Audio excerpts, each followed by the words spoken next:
Hola, ¿cómo están? Mientras los ataques de Israel se mantienen, aún se devela un nuevo plan para arrasar con los palestinos. Están por cumplirse el tercer mes del bloqueo a la ayuda humanitaria. No permiten el ingreso de alimentos, ni de insumos, ni de medicamentos. Hay un cerco alimentario de Israel que está empujando a los gazatíes al límite. Hoy en el mapa, Gaza, hambruna masiva. Bienvenidos.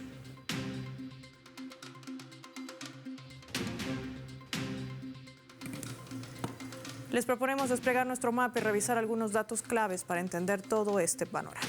Gaza, el hambre se extiende. Vamos a desplegar nuestro habitual mapa mundi e identificar, por supuesto, a esta región de Oriente Medio. La tienen allí en nuestro mapa.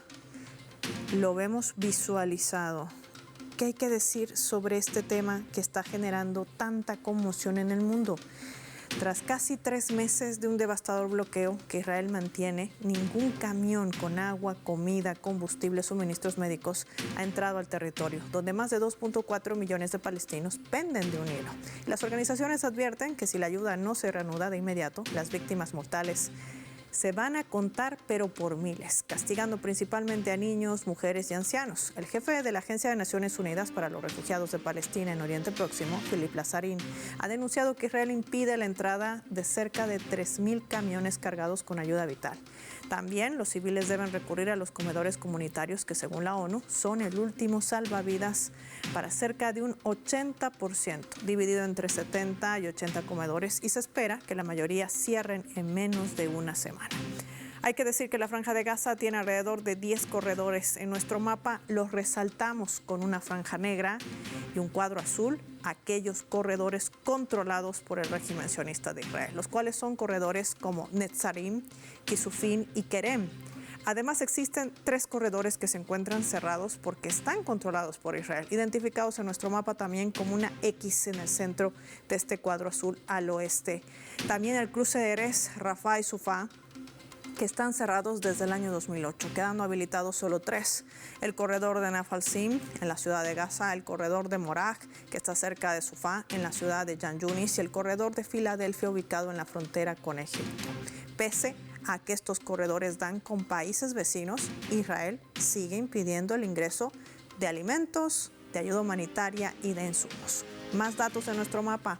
Gaza ha entrado en la 5ª fase de hambruna, según Monder Al-Burs, director general del Ministerio de Salud. Esta fase representa el mayor peligro para la vida de los residentes y se traduce en casos de muertes masivas. De igual modo, la Oficina de Asuntos Humanitarios de la ONU ha indicado que desde enero ha detectado cerca de 10.000 casos de malnutrición aguda en niños, de los cuales 1.600 son casos graves.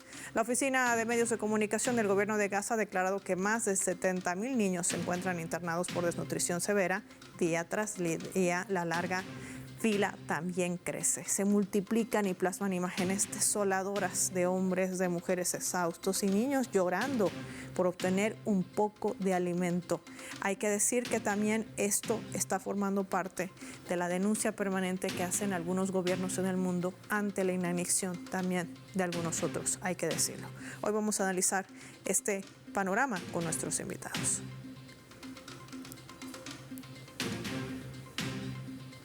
Carlos Martínez nos acompaña en directo desde España, a quien recibimos en el mapa. Gracias por su tiempo para Telesur. Carlos, bienvenido. Hola, gracias a vosotros. Carlos, ¿a qué nos enfrentamos con estas imágenes, con estos datos? Ya son casi 3 meses de que no se permite el ingreso de alimento alguno, ni de insumos, ni medicamentos, entre otras cosas. Nos enfrentamos ante la continuación de un genocidio, y este genocidio se está cometiendo con la pasividad de gran parte del mundo, en concreto lo que se llama la comunidad internacional, que al final es el occidente colectivo. No solo no está haciendo nada para frenar el genocidio, sino que sin su apoyo Israel no podría cometer este atroz crimen contra la humanidad. El genocidio no es un crimen cualquiera, es un crimen contra toda la humanidad. En este caso es un crimen contra el pueblo palestino, pero es la agresión contra el género humano en su conjunto. Y cuando defendemos a los palestinos, igual que cuando se defendió a los judíos durante los regímenes nazis, o a los gitanos, a los eslavos, frente al exterminio nazi, defendíamos a toda la humanidad, porque no se puede permitir en ningún caso, nunca está justificado este crimen tan inmenso que no solo afecta a los combatientes de Hamas o de otras ramas palestinas, porque no solo Hamas lucha contra el Estado de Israel, sino que afecta a mujeres, niños, ancianos, a todas las poblaciones en su conjunto, que la ha bombardeado, la ha antidoteado y ahora las quiere matar de hambre y de falta de medicamentos. Es una barbarie como no se ha visto igual desde la Segunda Guerra Mundial.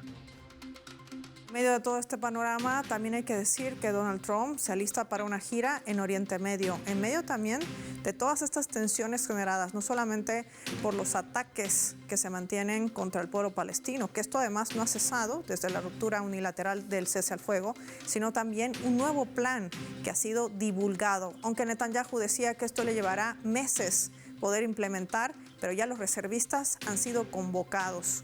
¿Qué movimientos está trazando la administración del primer ministro, sobre todo bajo ese paraguas que aún mantiene latente Estados Unidos? Y estamos hablando del paraguas de la impunidad. Sí, bajo la impunidad que le otorga el régimen de Israel, porque está amparado por Estados Unidos, a su vez, lo que está haciendo la limpieza étnica, un genocidio completo. De lo que se trata este régimen neocolonial y neofascista es eliminar la población autóctona, en este caso de la Franja de Gaza, pero también en un futuro no muy lejano de la Cisjordania, y expulsar completamente al pueblo palestino de sus tierras, sustituyendo esta población aborigen por colonos llegados de Europa, Norteamérica, Sudamérica, que van a sustituir a esta población. Y eso frente a la impunidad. Y yo quiero hacer un llamamiento. Está claro que Estados Unidos, la OTAN, Occidente, está apoyando al régimen genocida, pero también me gustaría hacer un llamamiento a los países árabes, ¿no? Que teóricamente tendría que tener un vínculo de hermandad evidente con los palestinos. Y hay que recordar que son los más pobres, los más desarmados, como han sido Al-Rasolá en Yemen o Hezbollah en el Líbano, que más han luchado por Palestina.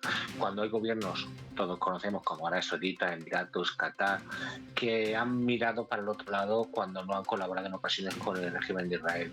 Es algo inasumible, ¿no? Y esto, los pueblos árabes deben ser conscientes de esto, ¿no?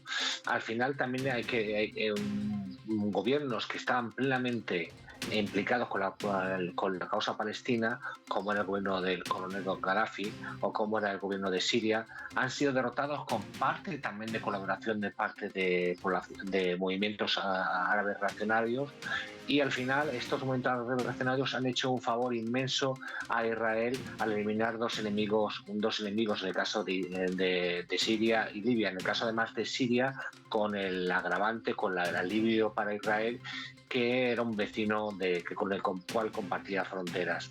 De manera que sí que hay un autor inmediato que es Israel, un autor inmediato que es el Occidente colectivo, pero hay una complicidad también de muchos países árabes que no sé cómo pueden sostener la mirada al discurso frente a su propia población, porque son solo los yemeníes, Al-Rasolá y libaneses como Hezbollah los que de verdad los únicos que han defendido claramente al pueblo palestino. También hay que hacer una mención a Irán, que también ha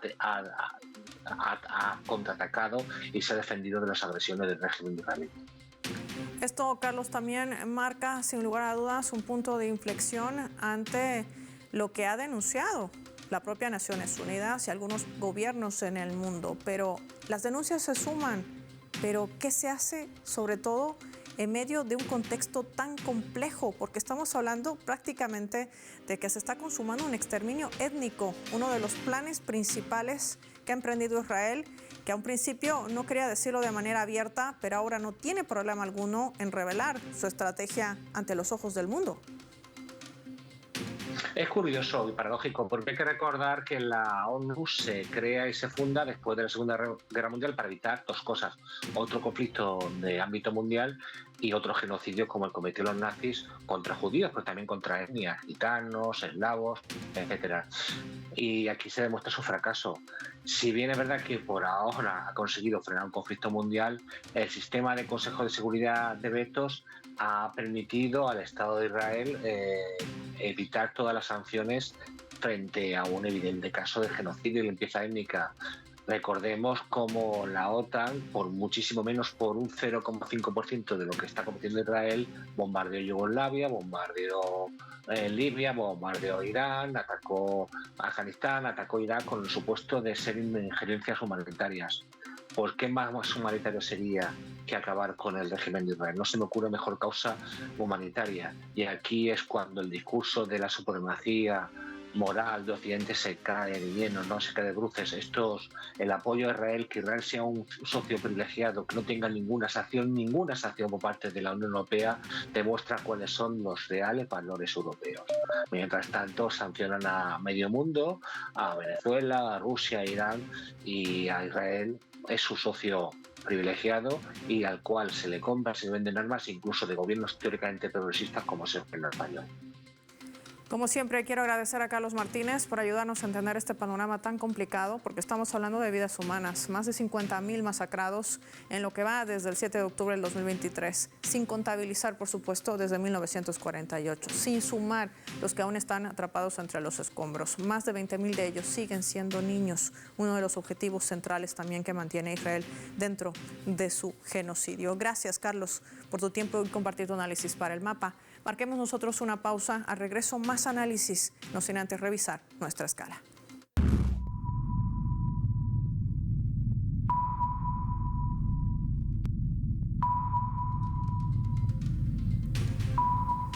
Esta vez a través de la red social de TikTok, en la cuenta donde se están publicando este video que data del año 2001.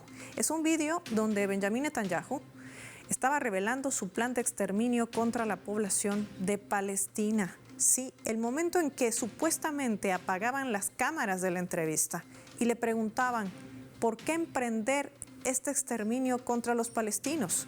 Israel quedaría mal, pero aún así él dice, eso es lo de menos. Veamos, ya volvemos. 2001, podemos ver claramente cómo Benjamín Netanyahu, el actual primer ministro del gobierno israelí, ya tenía muy bien planificado cómo golpear a Palestina con la ayuda de los Estados Unidos de Norteamérica, que por cierto asegura que son muy fáciles de manipular. Escúchenlo ustedes mismos. Año 2001. Benjamín Netanyahu, por aquel entonces apartado temporalmente de la política, graba una entrevista. Cuando esta finaliza, pide que se apague la cámara.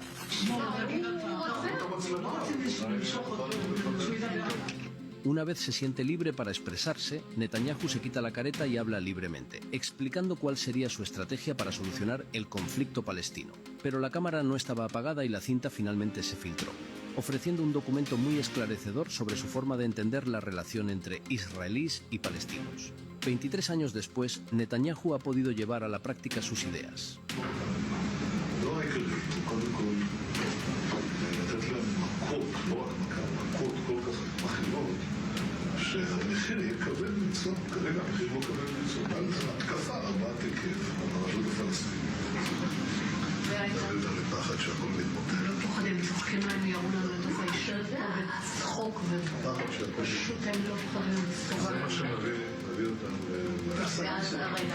אבל אז שוב פעם העולם יגיד מה אתם חושבים. אתה לא מפחד מהעולם, ביבי. במיוחד היום עם אמריקה, אני יודע מה זה אמריקה. אמריקה זה לא שאפשר להזיז אותו בקלות, להזיז לכיוון הנכון. אומרים שהם בעדינו, אבל כאילו... לא יכולים. אם אנחנו עושים את זה משהו, אז הם... יש עליה, מניח שהם אומרים משהו. 80% באמריקאים תומכים בה. זה אבסורד.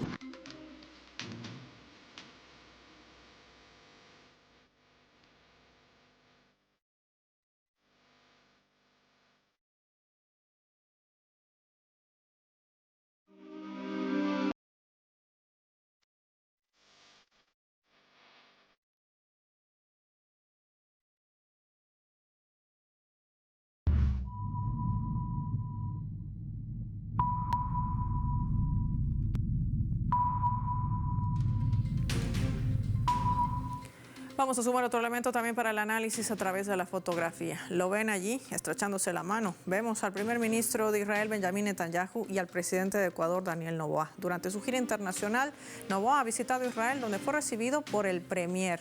También para afianzar, decía la información, sus lazos bilaterales con gran énfasis en temas de seguridad y defensa. Durante este encuentro, Daniel Noboa afirmó que ambos países, escúchese bien, tienen los mismos enemigos. Se refería a la pobreza, al terrorismo y al sufrimiento, comprometiéndose a combatirlos hasta el final. Netanyahu, por su parte, calificó a Noboa como su amigo y aseguró que Ecuador e Israel mantienen unidos frente a las amenazas comunes y que seguirán trabajando para promover la paz, la seguridad y la prosperidad.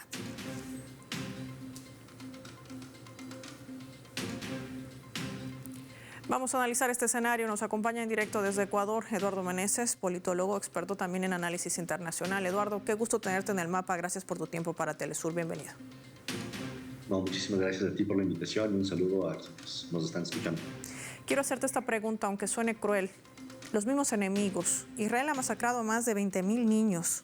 Ecuador tiene sobre sus hombros el asesinato, la tortura y la quema de 4 niños en Guayaquil. ¿A estos enemigos se referirá el presidente de Ecuador?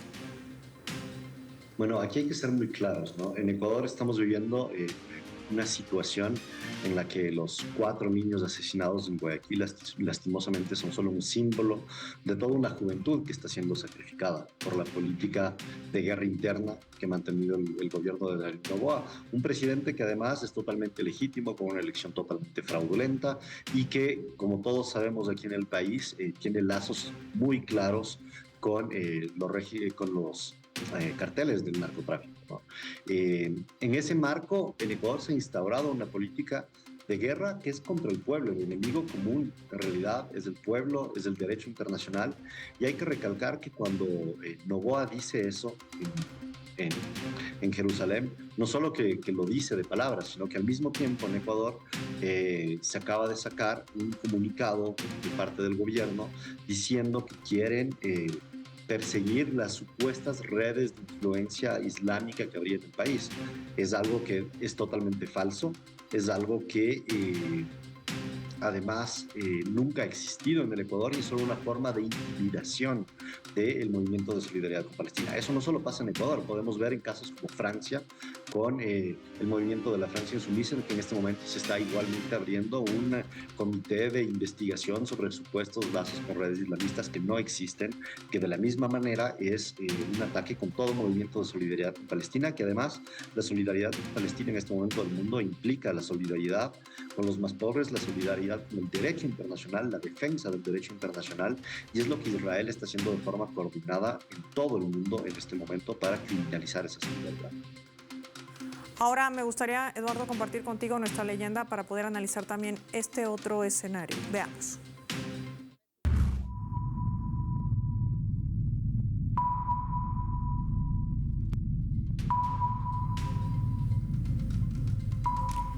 Esto señalaba el presidente de Estados Unidos, Donald Trump, sí, en medio de la última entrevista que daba justamente el domingo, cuando le consultaban qué opinaba sobre este cerco que mantiene Israel para impedir el ingreso de ayuda humanitaria.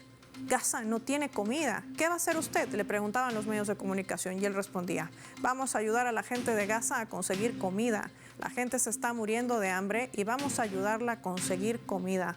Repetía un Donald Trump, prácticamente saliendo ya de lo que es el Salón Oval de la Casa Blanca, una manera de responder quizás rápida que tenía los medios de comunicación.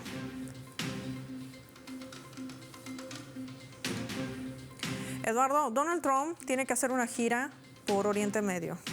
Benjamín Netanyahu muy temprano esta jornada decía que iba a guardar su ofensiva por un tiempo hasta que Trump pueda salir de esta región que está convulsa. Estados Unidos sigue atacando la capital Sana en Yemen, sigue bombardeando también a el pueblo que resiste y que sigue levantando la bandera de la causa palestina, sigue obstaculizando el hecho de un acuerdo con Irán para el tema de su plan o proyecto también nuclear.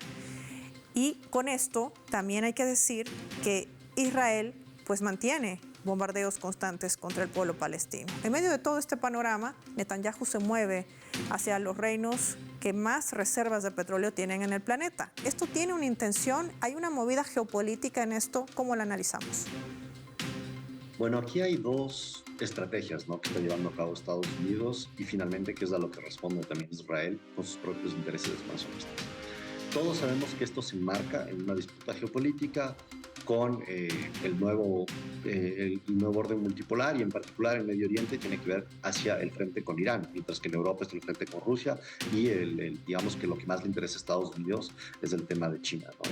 En ese contexto, claramente lo que está pasando ahora es una doble estrategia en la que por un lado Estados Unidos e Israel están de forma coordinada bombardeando a Yemen de una forma brutal, violando igualmente todos los tratados que puedan existir de derechos humanos.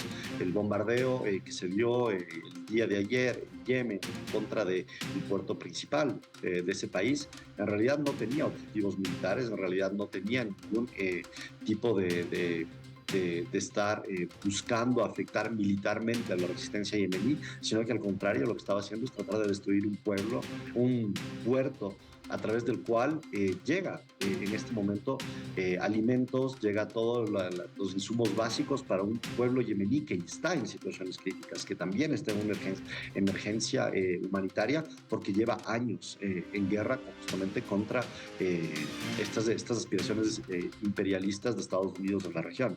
Entonces, por un lado está la estrategia de Yemen, que lo que trata de hacer es infundir miedo en los países que pretendan seguir un mismo camino de solidaridad o de unirse al eje de la resistencia con Irán y con otros países, ¿no?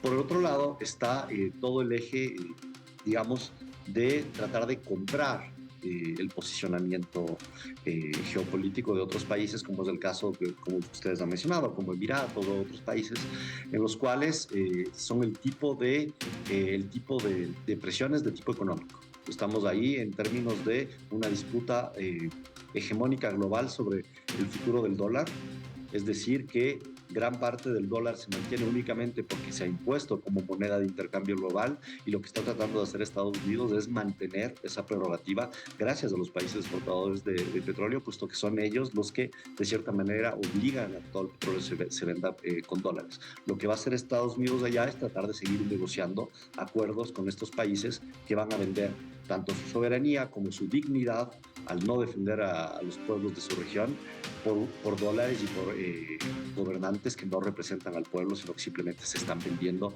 a Estados Unidos. Esto además, Eduardo, ya casi para cerrar, me gustaría finalizar con una quizás reflexión en torno a este panorama complejo. Aquí hemos visto el papel que juega Naciones Unidas, pero ¿qué pasa con el papel que deberían jugar también los países vecinos? Estamos hablando de países árabes y también musulmanes. Aquí, bueno, estamos con este tema de Estados Unidos está tratando de infundir una diplomacia del terror en Medio Oriente. Nosotros sabemos que históricamente la gran mayoría de países árabes han tenido retóricas de supuesta solidaridad con Palestina, pero la solidaridad concreta ha sido muy corta, ¿no? Ha sido muy, muy baja. Solo Yemen, de alguna manera, algunos grupos dentro del Líbano, ni siquiera el Estado libanés, sino algunos grupos dentro del Líbano han mostrado una solidaridad directa en estos últimos meses. Pero además estamos viendo el hecho de que lo que sucede con Yemen o lo que sucedió con la flotilla de la libertad que estaba viajando hacia Gaza con simplemente activistas de derechos humanos y ayuda humanitaria que venían de todo el mundo, fue también bombardeado. Lo que está haciendo Estados Unidos es eso, es tratar de, a países que nunca habían tenido una solidaridad activa, decirles tengan mucho cuidado si ustedes deciden en algún momento pasar a una solidaridad activa, no se lo permitiremos. Entonces no podemos esperar de ahí que algo vaya a moverse en este momento, a menos que sean los pueblos por sí mismos que terminen rebelándose contra sus gobernantes por esa inacción, ¿no? Queremos agradecer como siempre a Eduardo Meneses por haber compartido su análisis y también su visión en torno a este panorama complejo. Casi 3 meses del bloqueo permanente que mantiene Israel a estos corredores humanitarios, corredores donde no se permite el ingreso ni de comida, ni de agua, ni de insumos médicos en medio del destrozo de más del 50% de las edificaciones. No solamente estamos hablando de hospitales, de escuelas, sino también de viviendas de civiles. Va a finalizar el mapa y lo hacemos como siempre revisando nuestro vector.